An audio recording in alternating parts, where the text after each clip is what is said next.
Hello dear student, welcome to our channel Studies Fair, and the today topic is on the real number of class 10 chapter first. तो इसकी हम आज पढ़ेंगे exercise 1.1 के बारे में। और 1.1 पढ़ने से पहले मैं आपको ये बता दूं कि रियल नंबर होते हैं क्या है। तो आप ये बोल सकते हो कि रियल नंबर ऑल नंबर्स होते हैं, मतलब ऑल नंबर सभी नंबर होते हैं। तो सभी नंबरों में आपके रेशनल नंबर भी आ सकते हैं, इरेशनल आ सकते हैं, पॉजिटिव नेगेटिव नंबर सभी आ सकते हैं। तो इसका हम फर्स्ट क्वेश्चन पढ़ते हैं। तो फर्स्ट क्वेश्चन में बोलता है कि express each number as a product of इस प्राइम फैक्टर। तो प्रोडक्ट का मतलब होता है मल्टीप्लाई करना, और हमें क्या करना है कि जो प्राइम फैक्टर्स आएंगे इस नंबर के, हमें उसको मल्टीप्लाई करना है। तो मल्टीप्लाई करने से पहले सबसे पहले हमें पता होना चाहिए कि प्राइम नंबर कौन से होते हैं। तो प्राइम नंबर वो नंबर होते हैं जो किसी और के टेबल में नहीं आते हैं। अब किसी और के टेबल में आने का मतलब कैसे हो गया, जैसे 2 हो गया, 2 सिर्फ अपने टेबल में आता है, 3, 5, 7। अब हम यहाँ पे 9 नहीं लिखेंगे, 9 नहीं लिखेंगे क्योंकि 9 के टेबल में भी आता है और 3 के टेबल में भी आता है। 11 ऐसे प्राइम नंबर चलते रहते हैं क्योंकि इसके फैक्टर सिर्फ 2 फैक्टर्स होते हैं। 2 फैक्टर कौन कौन से होंगे, एक नंबर खुद होगा और एक 1 होगा। तो फैक्टर्स का मतलब होता है कि इसको हमें अब ब्रेक करना पड़ेगा। ब्रेक करने के लिए हम क्या करेंगे, 140 को ब्रेक करेंगे, प्राइम फैक्टर के हिसाब से ब्रेक करना पड़ेगा। तो हम क्या करेंगे, पहले 2 से मल्टीप्लाई करेंगे, 2 7 का 14 70 आ जाएगा। फिर 2 से करेंगे 2 35, फिर वापस 5 से करेंगे 5 7 और 7 1 का लास्ट में हमारे पास 7 आ जाएगा। तो जो ये हमारे पास फैक्टर आए, ये तो भी फैक्टर आए हैं, अब हमें इसका प्रोडक्ट भी तो करना पड़ेगा। तो देयरफॉर हम लिख सकते हैं कि प्राइम फैक्टराइजेशन जो हमने किया है, हाफ किसका किया है, 140 का किया है।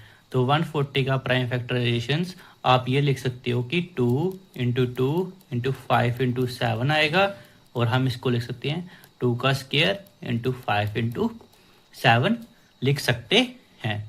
156, तो 156 को भी हम प्राइम नंबर में ब्रेक कर देंगे। 2 के टेबल से चेक करेंगे, 2 7 का 14, 2 8 का 16, फिर अगेन 2 के टेबल से 39 आ जाएगा।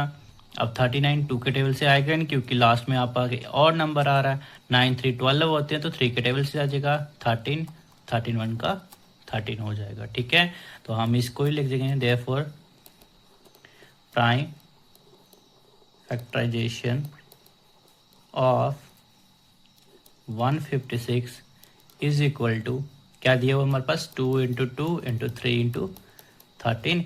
इसको हम लिख सकते हैं 2 का स्क्वायर × 3 × 13। तो सिंपल वे में हम इसको ऐसे लिख सकते हैं। नेक्स्ट पार्ट है हमारे पास 3 8 एंड 2 5 दिया हुआ है।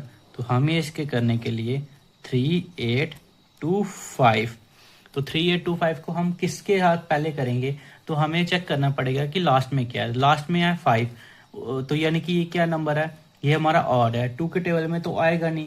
तो ये इसको आने के लिए क्या चाहिए, 8 3 11 और 2 13 और 5 18 आ रहा है, 3 के टेबल से इजिली कट हो जाएगा। 3 1 का 3, 3 2 का 6, 22 बच जाएगा यहाँ पे, 3 7 का 21, और ये यहाँ पे कितना बच जाएगा 15, 3 5 का 15 हो जाएगा। अगेन चेक करेंगे 12 और 12 यानी कि कट जाएंगे 3 के टेबल से, 3 4 का 12 और 3 2 का 6, 3 5 का 15। फिर अगेन चेक करना पड़ेगा 4 और 2 6, 6 और 5 11 होते हैं। अब ये 3 के टेबल से नहीं जाएगा, तो अब हमें क्या करना पड़ेगा, अब हमें लास्ट में 5 है तो हमें 5 से करना पड़ेगा।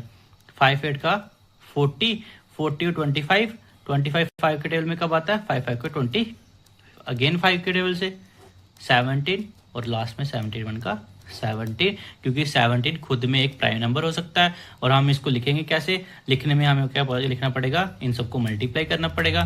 देयरफॉर जो हम प्राइम फैक्टराइजेशन लिखेंगे, prime factorization of 3 8 2 5 is equal to, हम क्या लिखेंगे, 3 × 3 × 5 × 5 × 17, 3 का स्क्वायर × 5 का स्क्वायर × 17, ये हमारा आंसर आएगा।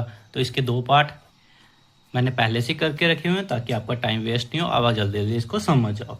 यहाँ पे यार 5005 था, तो हम सिंपल लास्ट में 5 है, 5 है इनकी और नंबर था, 2 के टेबल में आ नहीं सकता, और 5 और 5 10 होते हैं, 3 की भी नहीं आएगी, मैंने डायरेक्ट 5 से कर लिया। 5 1 का 5 हो गया, 0 0 और 5 1 का लास्ट में 5 हो गया।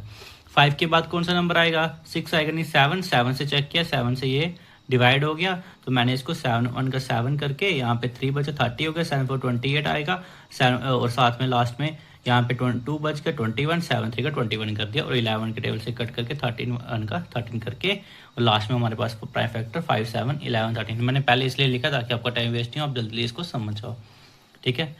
और लास्ट क्वेश्चन में भी क्या है, 7429 दिया हुआ है। अब ये क्वेश्चन थोड़ा कॉम्प्लिकेटेड है, ठीक है। इस कॉम्प्लिकेटेड कैसे है कि क्योंकि ये छोटे प्राइम नंबर से नहीं जा रहा, तो हमें क्या चेक करना पड़ेगा, सभी नंबर चेक करने पड़ेंगे, आप डिवाइड करके चेक कर लेना, 2 3 5 7 11 13, ये लास्ट में जाएगा 17 से जा रहा है, तो 17 इंटू 437 आएगा, तो 7429 हो जाएगा, और लास्ट में 1923 का 437 होता है, और 23 1 का 23, तो इसके प्राइम फैक्टर 17 19 और 23 आ जाएंगे।